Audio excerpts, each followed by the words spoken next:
Bienvenue les amis, on se retrouve pour une nouvelle vidéo actualité du mercato du FC Barcelone. Dans cette vidéo, vous aurez tout le détail et toute la vérité sur le mercato du Barça, que ce soit les départs ou les arrivées, que ce soit le dossier Joao Cancelo, en passant par le dossier Léo Messi, Ruben Neves, Zubimendi ou encore Amrabat. Vous aurez tous les détails ici, alors assurez-vous de lâcher le pouce bleu et on commence. On commence par le dossier Joao Cancelo. Xavi s'est exprimé récemment et a avoué que le Barça voulait bel et bien du latéral portugais dès l'hiver passé, c'est-à-dire en janvier. Mais à la dernière minute, Manchester City s'est rétracté car il ne voulait pas envoyer Joao Cancelo au Barça. Quand on vous dit des fois que Guardiola n'aime pas envoyer de bons joueurs au Barça, les gens pensent qu'on spécule en l'air. Voilà une preuve. C'est pas moi qui le dis, c'est Xavi qui le dit. Donc, Joao Cancelo est parti au Bayern Munich. Quel est le problème pour Joao Cancelo? Pourquoi Joao Cancelo est accusé d'avoir des problèmes de comportement? Le problème de Joao Cancelo, c'est qu'il veut avoir du temps de jeu.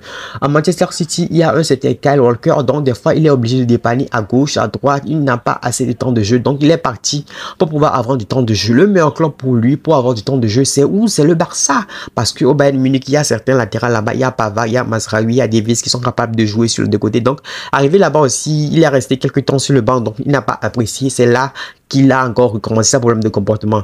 Donc, Manchester City a augmenté son prix de 65 à 70 millions. Donc, le Bayern va le renvoyer à Manchester. Sauf que le Barça est intéressé parce que depuis le départ de Dani Alves, le Barça n'a plus eu un latéral de classe mondiale. Donc, le Barça doit tout faire pour pouvoir acheter Joao Cancelo. Moi, je pense qu'il faut mettre le prix, que ce soit 65 ou 70, le Barça doit mettre le prix pour acheter un latéral de classe mondiale parce que c'est très important. On ne peut pas compter sur Koundé tout le temps pour pouvoir faire ce rôle, ni Roberto. Pour Roberto, je n'en parle même pas, il est claqué au sol. Oh, j'arrive même pas à croire qu'on aura sauvé comme capitaine. Donc, c'est le briefing du dossier Joao Cancelo. Le Barça a demandé des nouvelles de Cancelo. Manchester City n'a pas voulu accepter. Donc, on va voir ce qui va se passer cet été.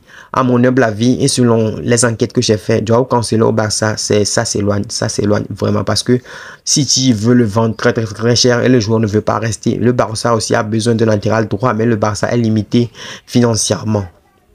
N'hésite pas à me dire ce que tu penses du dossier Joao Cancelo en commentaire. On poursuit par le dossier Léo Messi. Le dossier Léo Messi est le dossier le plus compliqué parce que le Barça n'a pas encore fait d'offre.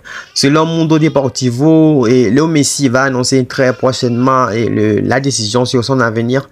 Et c'est quoi le problème? C'est que le PSG a encore fait une offre de prolongation d'une année. Le PSG a encore fait une offre malgré que l'équipe et autres ont dit que le PSG ne fera pas d'offre. Le PSG a encore fait une offre de prolongation à Léo Messi. Et maintenant, le club d'Arabie Saoudite, Al Hilal aussi a fait une offre pour Léo Messi. Donc, Léo Messi a deux offres officielles. Mais Léo Messi n'a pas encore d'offre officielle du Barça. Pourquoi? Parce que le Barça a soumis un plan de faisabilité à la Liga qui n'a pas encore accepté. Hier, déjà, j'ai appris qu'il y a un 40 millions non expliqués sur l'audit, sur les papiers du Barça. Donc, il va y avoir une réunion aujourd'hui pour pouvoir expliquer les 40 millions là avant que la Liga ne donne son accord. Donc, pour le dossier, Léo Messi, c'est compliqué. Et le clan Messi s'inquiète parce qu'il ne veut pas avoir confiance à la direction de la Porta parce qu'il avait déjà fait un coup bas il y a 2 ans durant son départ. On se souvient tous, ils avaient tous promis qu'ils vont prolonger Messi. À la fin, ils ont dit qu'ils ne peuvent pas faire ses choix financiers parce que Messi avait baissé son salaire par 2 et demandé encore à Messi de diviser encore son salaire par 2. Donc maintenant, on ne sait pas ce qui va se passer parce que le dossier Messi est ultra compliqué. Tout dépend du point de faisabilité. Et quand on connaît les bails de la Liga, Javier Tebas et autres, ils sont pas très fans du Barça. Donc, je suis pas très optimiste pour le dossier Léo Messi. Et à mon humble avis, ce que je pense c'est quoi? C'est la fin d'une heure au Barça. Jordi Alba est parti. Sergio Busquets est parti. Gérard Piqué est parti. Tous les cadres, tous ceux qui ont gagné la Ligue des Champions sont partis, à l'exception de Ter Stegen. Donc, pourquoi Messi doit revenir encore dans un nouveau cycle? Je pense que c'est bon, c'est un petit peu bizarre et c'est un peu contradictoire pour un Barça qui se reconstruit. Les amis, je dis pas que Messi est un mauvais joueur, mais je suis un fan de Messi, un fan incontestable de Messi. Mais est-ce que c'est une bonne idée de revoir Messi au Barça? Des fois, c'est pas une très bonne idée de retourner vers son ex. On a tous vu, on a vu la preuve avec Ronaldo à Manchester. Bon, Messi n'est pas Ronaldo, mais on sait jamais. C'est pas une très bonne idée. Là, voir l'allure, la façon dont les choses se passent, hein. J'aurais préféré que Messi ne revienne pas au Barça et qu'on en reste là parce que ça risque de tourner au cauchemar. Encore un Messi dépendance, des bails là et autres, on sait jamais. Mais à mon humble avis, je veux pas que Messi revienne au Barça. C'est ce que moi je pense. Les amis, n'hésitez pas à me donner votre avis en commentaire. Votre avis compte. Donnez votre avis en commentaire. On va essayer d'en discuter. Si je me trompe, on verra bien parce que je ne détiens pas la vérité. C'est que mon avis. En bref, l'arrivée de Messi au Barça, c'est que des paroles en l'air parce que le Barça n'a pas encore fait une offre officielle à Léo Messi. Donc, c'est que des paroles en l'air. On passe rapidement au prochain sujet, le sujet le plus brûlant actuellement, le successeur de Sergio Busquets. Les amis, Xavi apprécie Zubimendi. Laporta apprécie Ruben Neves. Sergio Busquets lui-même apprécie Rodri. Et encore, pour aller plus loin, il y a Xavi qui apprécie le style et le profil de Amrabat. Selon vous, s'il faut remettre un 6 au Barça, qui allez-vous mettre? Amrabat, Zubimendi, Rodri ou encore un autre profil qui vient s'ajouter, un joueur de la Masia qui est assez proche du profil de Sergio Busquets. Il s'agit de Monsieur Nico Gonzalez. Les amis, on y va dans le dossier Sergio Busquets.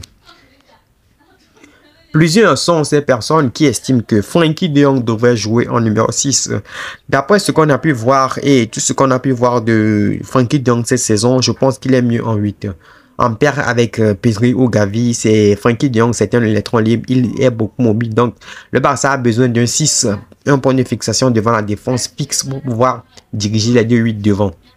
Donc, le Barça est obligé de recruter. Nombreux sont ceux qui pensent que Kessié aussi peut jouer ce rôle, mais je pense que Kessié en 6, c'est du gâchis. Mieux vaut avoir un Kessié, un box-to-box en 8, quelqu'un qui peut jouer en complémentaire avec Pedri, avec De Jong, avec Gundogan, pourquoi pas s'il vient. Donc on verra bien. Donc le Barça doit recruter un milieu supplémentaire parce que cette saison, après la blessure de Pedri, on a vu la pénurie de tout et de tout. Pour le dossier Sergio Busquets, je pense que le mieux placé, c'est qui? C'est Sofiane Amrabat qui veut jouer au Barça, qui était déjà au Barça lors du mercato d'hiver, c'est-à-dire après la Coupe du Monde, mais malheureusement, ça ne s'est pas fait. Donc, c'est un joueur pas très cher qui coûte entre 15 et 25 millions, qui sera la très bonne affaire pour le Barça. Donc, c'est le dossier le plus réaliste et le plus proche de se faire du côté du Barça. Zubimendi, c'est un joueur qui ne donne, je sais pas comment dire, qui ne montre pas beaucoup d'amour pour le Barça. Je sais pas pourquoi il faut le dénicher là-bas. Il adore la Real Sociedad et maintenant il va jouer la Ligue des Champions. Ils sont qualifiés en Ligue des Champions avec la Real Sociedad.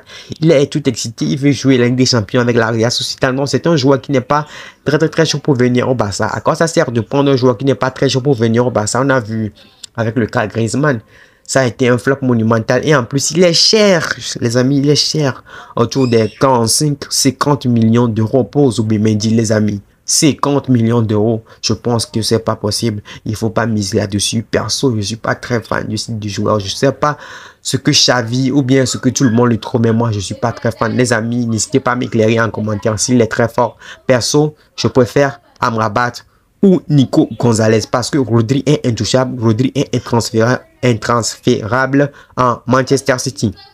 Donc, on penche sur Amrabat et Nico Gonzalez. Ruben Neves, les gens, je sais pas pourquoi les gens l'annoncent avec insistance au Barça parce que Xavi n'aime pas le profil de Ruben Neves. Ruben Neves est un joueur technique, c'est un joueur qui est capable de marquer sur des tirs de loin, mais c'est pas un joueur qui sait défendre. Pour être un 6 au Barça, il faut avoir un QI football et savoir au minimum défendre avec intelligence. Donc Ruben Neves n'a pas ce QI football défensif. Il est très bon à l'avant, mais derrière, c'est pas bon. Donc, Xavi n'est pas un fan de Ruben Neves, mais Laporta veut le joueur à tout prix. Je sais pas pourquoi, mais, selon ce que je vois actuellement, Ruben Neves se rapproche du Barça parce que c'est un joueur moins coûteux. Et pour que ce dossier puisse se passer, il faut qu'Ansu Fati, à son tour, accepte de partir avant Wolverhampton. Alors que Ansu Fati refuse de partir. Ansu Fati veut briller au Barça. Xavi compte sur lui quand même.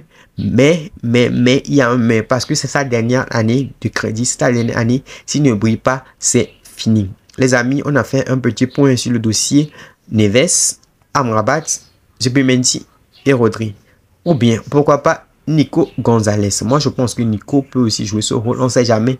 C'est un joueur de la maison. Certes, inexpérimenté, mais il peut le faire. On attaque maintenant les dossiers Gundogan, Victor Roque ou encore Aubameyang. Nombreux sont ceux qui apprécient Gundogan, certains même apprécient Bernardo Silva et disent que si le dossier Léo Messi venait à échouer, le dossier Bernardo Silva serait l'idéal pour le Barça. En ce qui concerne Gundogan, son rêve d'enfance c'est de jouer au Barça, donc il va tout faire pour rejoindre le Barça. Et le Barça a besoin de ce joueur, ce genre de joueur avec beaucoup de maturité, avec un QI football exceptionnel. Donc ce joueur veut venir au Barça, il a un accord de principe. Le Barça a formulé son offre et il a accepté. Donc il y a un accord de principe entre le Barça et Gundogan. Manchester City a senti le danger et ils ont envoyé une nouvelle offre de prolongation à Gundogan. Les amis, calmez-vous pour l'instant. Pour l'instant, l'offre ne s'est pas encore concrétisée parce que Gundogan n'a pas prolongé. Il souhaite quand même rejoindre le Barça, mais il y a un problème. Ce problème, c'est quoi? C'est qu'il n'est pas sûr d'être inscrit. Alors, il veut avoir la garantie d'être inscrit avant de signer quoi que ce soit. C'est aussi simple que ça. Donc, les amis, dans tous les dossiers qu'on vient de citer, le plus proche, c'est Gundogan au Barça. Et moi, je suis très content d'avoir ce joueur. Certains vont dire, c'est un mec vieux, c'est un mec qui est dans la trentaine. Oui, j'accepte.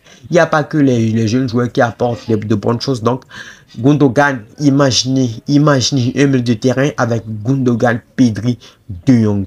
Gundogan, Pedri, Amrabat, les gars, c'est de la dinguerie, c'est du n'importe quoi. Le Barça va faire du sale en Ligue des Champions. Et oui, je le dis, je vais même pas mesurer les mots. Avec Gundogan, le Barça est prêt à aller loin en Ligue des Champions. On l'a vu récemment, il a fait avec Manchester City. Donc, c'est le plus proche. On poursuit avec le dossier Victor Roque. Victor Roque, c'est un fan incontestable du Barça parce qu'il a des courtisans comme Chelsea, comme Arsenal et récemment le PSG. Donc le joueur veut tout faire pour signer au Barça, sauf que le Barça lui propose d'attendre encore un an pour pouvoir le signer l'été prochain. Or le joueur coûte autour des 60-70 millions d'euros. Pour un joueur fraîchement de 18 ans qui réside en Amérique du Sud, c'est ultra cher. Est-ce que le Barça peut se permettre de mettre un 50 millions sur un jeune joueur comme ça? Sans, genre, le joueur n'a encore rien prouvé et il va mettre 60 millions sur ça? Moi, je pense que c'est possible parce qu'on a vu des joueurs comme des Vinicius Junior, des Rodrigo, récemment Alvarez avec Manchester City, dont le Barça peut se permettre ce pari. On a vu le Barça acheter des joueurs confirmés comme Ousmane Dembélé, Philippe Coutinho, Antoine Griezmann, même si Dembélé performe maintenant, qui n'ont rien apporté, surtout Coutinho et Griezmann qui n'ont rien apporté au Barça. Donc je pense qu'il est temps de miser sur la jeunesse parce que Victor Roque, il n'a que 18 ans. S'il signe au Barça maintenant, il va passer 5-6 ans au Barça, peut-être l'avenir de l'attaque du Barça. Et en plus, s'il vient cette saison, il peut compter sur le soutien de Robert Lewandowski. Il n'y a pas meilleure école que d'avoir un professeur Robert Lewandowski. Et en plus, le Barça a besoin de ce genre de profil, un neuf capable de remplacer Robert Lewandowski quand il faut qu'il souffle. En ce qui concerne le dossier Aubameyang, le joueur veut à 100% revenir au Barça et jouer. Mais la direction du Barça s'inquiète pour son état de forme parce que cette saison, il n'a quasiment pas joué. Est-ce qu'il aura le niveau? Parce que s'il vient au Barça, il ne sera pas directement un titulaire indiscutable. Donc, les dirigeants du Barça s'inquiètent. Ils se posent la question si Aubameyang a toujours cette forme étincelante qu'il avait l'année dernière, lors des 6 derniers mois de la saison. Donc, Aubameyang, lui, veut revenir au Barça de temps en temps. Il est en voyage au Barça, il est toujours en contact avec les joueurs, mais Chelsea ne tient pas à tout faciliter au Barça parce qu'il ne veut pas rompre le contrat d'Aubameyang, il veut que le Barça lève l'option d'achat. On sait que le Barça est limité financièrement, donc ça semble un peu difficile parce que Xavi apprécie énormément Aubameyang et Xavi veut un joueur qui connaît déjà le vestiaire pour pouvoir épauler Robert Lewandowski. On sait que Lewandowski, Dembélé et Aubameyang sont des joueurs qui se connaissent très bien. Alors, l'arrivée d'Aubameyang pourrait faire du bien au vestiaire et sur le terrain aussi. Parce que Aubameyang, s'il vient au Barça, il reste au banc, il n'y a aucun problème. Donc, les amis, c'est un petit peu le truc, c'est un petit peu les vérités sur le mercato du Barça. Je vous refais un petit briefing pour le dossier Joao Cancelo. Le joueur est chaud, le Barça est chaud. Manchester City veut faire un sale coup comme d'habitude. Pour le dossier Léo Messi, le joueur veut revenir, le Barça veut le recruter, mais le Barça n'a pas fait d'offre officielle parce que le Barça ne sait pas si son plan de faisabilité sera validé. Si le plan de faisabilité n'est pas validé pour le Barça, ils ne peuvent pas faire d'offre officielle à Messi. On continue avec le dossier, c'est-à-dire le successeur de Sergio Busquets, qu'il s'agit de Amrabat, Zubimendi, Rodri ou encore Nico Gonzalez. À ce propos, Nico Gonzalez, personne n'en parle, mais il peut jouer ce rôle. Le dossier Zubimendi est très attaché à son club de cœur, la Real Sociedad. Il va jouer la Ligue des Champions. Il a affirmé et il a prolongé avec la Real Sociedad. Donc, Xavi le veut à tout prix. Xavi est en train d'harceler ses agents et autres pour pouvoir recruter Zubimendi. Mais le joueur n'est pas très chaud. Mais ça peut se faire. Les amis, que pensez-vous de Zubimendi? Je l'avais dit tantôt. Dites-moi ce que vous pensez de lui en commentaire. Et pour le dossier Sofiane Amrabat, la Fiorentina est chaud pour le vendre. Le joueur est chaud. Xavi l'apprécie. Sauf que là-bas, c'est la Porta qui n'est pas très chaud parce que c'est un style de numéro 6 qui ressemble un petit peu à Arturo Vidal. Donc, il ne veut pas refaire des heures de casting. Sauf que nous, on sait, nous qui avons vu la Coupe du Monde, on sait que Amrabat est un joueur ultra technique. C'est pas un joueur voyou, bien un joueur, bon, pas seulement avec des muscles, c'est un joueur intelligent avec un QI football exceptionnel. Et enfin, le dossier Victor Roque, le dossier Aubameyang, le dossier Gundogan. Le dossier Gundogan, il y a déjà un accord de principe. Le dossier Aubameyang, c'est compliqué parce que Chelsea veut faire du sale et le joueur, la direction du Barça ne sait pas si le joueur est toujours en forme. Concernant le dossier Victor Roque, le joueur et son club veulent faciliter le transfert au Barça. Ils sont même prêts à diviser le transfert en deux, c'est-à-dire le Barça paie les frais de transfert en deux parties si le Barça veut signer. Sauf que le Barça veut signer le joueur l'été prochain. C'est ce qui est problématique. Les amis, c'est un petit peu le résumé du mercato du Barça cette saison. Le mercato ne vient que commencer, donc il y aura d'autres vidéos à ce propos. Si vous avez apprécié la vidéo, n'hésitez pas à lâcher le pouce bleu et abonnez-vous si vous n'êtes pas encore abonné.